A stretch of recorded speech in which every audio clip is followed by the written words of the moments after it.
انسان کو، یہ جو حضرت انسان ہے، اس کو اللہ رب العزت نے کیوں پیدا کیا ہے؟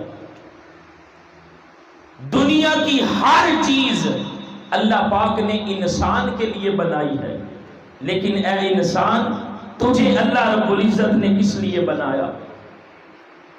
اب ہر چیز میں چار جو میجر چیزیں، بڑی چیزیں ہیں، ان کا ذکر کرنے لگا ہوں۔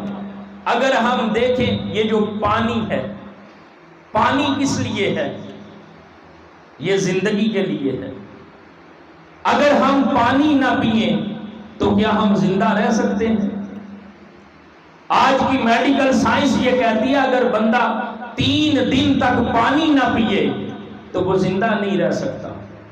27 دن تک وہ پانی پیتا رہے، کھائے کچھ نہ، پھر بھی وہ زندہ رہ سکتا، لیکن 3 دن سے زیادہ پانی پیے بغیر بندہ زندہ نہیں رہ سکتا۔ تو پانی کس لیے ہے؟ اللہ کی بہت بڑی نعمت ہے کس لیے؟ انسان کے لیے ہے۔ اگر پانی نہ ہو تو ہم زندہ ہی نہیں رہ سکتے۔ یہ ہماری زندگی کے نظام کو چلانے کے لیے یہ نعمت اللہ پاک نے حضرت انسان کے لیے پیدا کی۔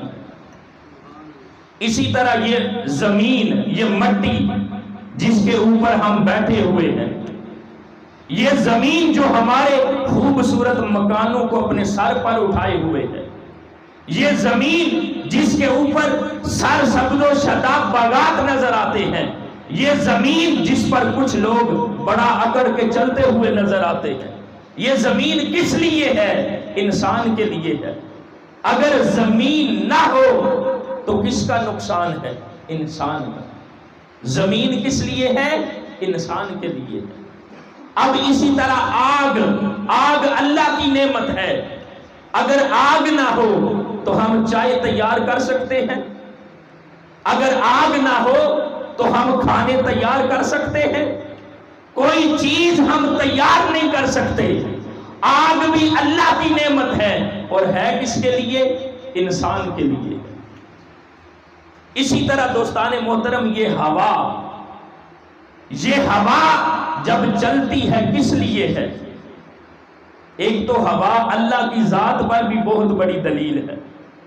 جب ہوا چلتی ہے نظر نہیں آتی، یہ ہوا بھی اللہ کی ذات پر دلیل ہے۔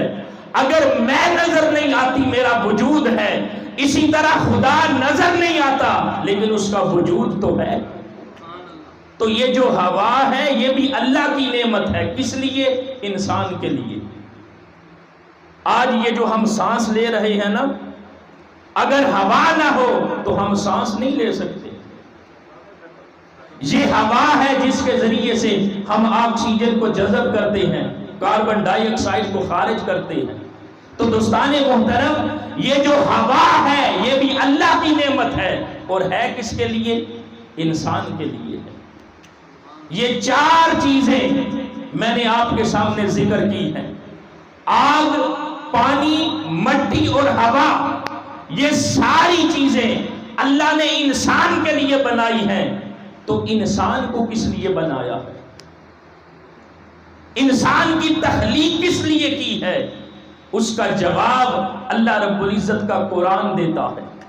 لیکن اس سے پہلے اگر آج ہم جدید ذہن سے پوچھیں تو جدید ذہن اس مادیت کے دور میں یہی کہے گا کہ انسان کو اللہ رب العزت نے کھانے پینے کے لیے پیدا کیا ہے۔ جدید ذہن یہ کہے گا انسان کو سونے کے لیے پیدا کیا ہے۔ جدید ذہن یہ کہے گا، جو دہریہ ٹائپ ہوگا وہ یہی کہے گا کہ انسان کو نفسانی خواہشات کو پورا کرنے کے لیے پیدا کیا ہے۔ لیکن دوستان محترم، انسان کو نہ صرف کھانے پینے کے لیے پیدا کیا، نہ صرف سونے کے لیے پیدا کیا، نہ صرف نفسانی خواہشات کو پورا کرنے کے لیے پیدا کیا، تو پھر انسان کو کس لیے پیدا کیا؟ انسان کی تخلیق کس لیے ہے؟ اللہ رب العزت نے قرآن مجید میں واضح طور پر فرما دیا، فرمایا وَمَا خَلَقْتُ الْجِنَّ وَالْإِنسَ إِلَّا لِيَعْبُدُونِ، میں نے جنوں کو اور انسانوں کو فقط اپنی عبادت اور بندگی کے لیے پیدا کیا۔ تو انسان کی زندگی کا مقصد کیا ہے؟ اللہ کی عبادت اور بندگی ہے۔ اگر انسان اپنی اس دنیا کی زندگی میں اس مقصد کو نہ پہچان سکا تو وہ بد نصیب ہے۔ اگر اس دنیا کی زندگی میں اپنی زندگی کے مقصد کو، تخلیق کے مقصد کو انسان پہچان گیا تو وہ انسان بڑا خوش نصیب ہے۔ اور انسان کی زندگی کا مقصد کیا ہے؟ اللہ کی عبادت اور بندگی ہے۔